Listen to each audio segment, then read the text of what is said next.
Previously on Project POPO. When we were setting a goal for our team activity, we wanted to make it a SMART goal. SMART is an acronym that stands for specific, measurable, ambitious, realistic, and time-based. The goal was specific because we wanted to all contribute to the paper craft successfully and finish it. It was measurable by whether or not we did that in our allotted time frame and by whether or not it stood and looked realistic and didn't have any deformities or missing parts. It was ambitious because it was something that we were all really inexperienced in and required a lot of focus and attention and communication. It was realistic because it was something that didn't put any of us in danger. It didn't require us to travel long distance. We could all meet on campus in a central location and work on it together. And it was time-based because we needed to finish it by the end of September, and we set a goal of about 4 or 5 hours for us to finish it in.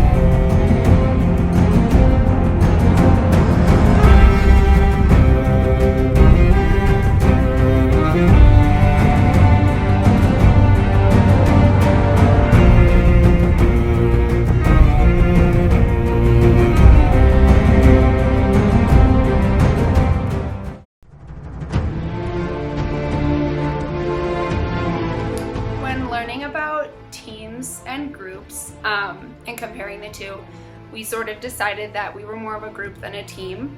The main difference is just basically how the members interact. In a group, members come together to exchange information with one another, but they don't necessarily have a shared responsibility, and they aren't working together to achieve one goal with everyone. Positive synergy is where the sum of everyone's individual efforts reflect a greater product than what each individual person could achieve on their own. I think that we briefly achieved positive synergy during our actual group activity, but when we were done, we kind of reached the adjourning stage of Tuckman's model a bit prematurely, and we're kind of back to a group. Tuckman's model describes 5 phases of a group dynamic. We have the forming, storming, norming, performing, and adjourning. Within the forming stage, there's a lot of group uncertainty, you're learning the structure, and you're trying to understand the acceptable group behavior. For our group, this stage took place when we were assigned our team members in class, and then later when we were doing team activities.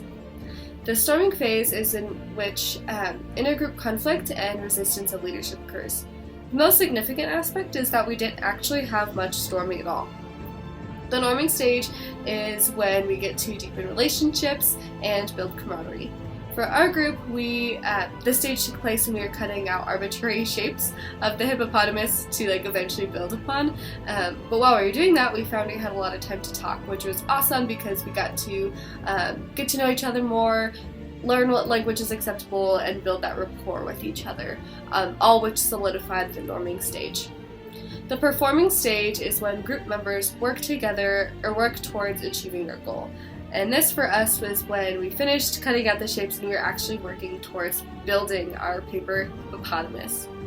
The adjourning stage is when group members disband, and this will likely take place for us at the end of the semester. Alright class, my name is Connor, and I'm going to teach you about leadership. Okay, so the word ship is hidden in the word leadership almost as its derivation. So if my group was a boat, I'd be the captain, right? And these would be my group members over here. And there's 2 theories that say, why am I such a great captain? Why am I such a great leader? One of them's a great person theory. So this one says that I possess the traits naturally that make me a good leader and they set me apart. Whether that's I'm just good looking, I'm extroverted, I'm open to experience, whatever that may be, I possess these naturally that make me a better captain, better leader over the people on my boat. Behavior theory says that there's 2 behaviors that make me a good leader, 2 things that I do, things that I initiate in my group. One would be initiating structure. So I set goals. I make sure they understand their roles, understand their tasks within the boat, how to make sure that we sail successfully. And the second would be consideration. So I'm establishing positive relationships with them. I'm concerned about their welfare, and I'm making sure that they're okay.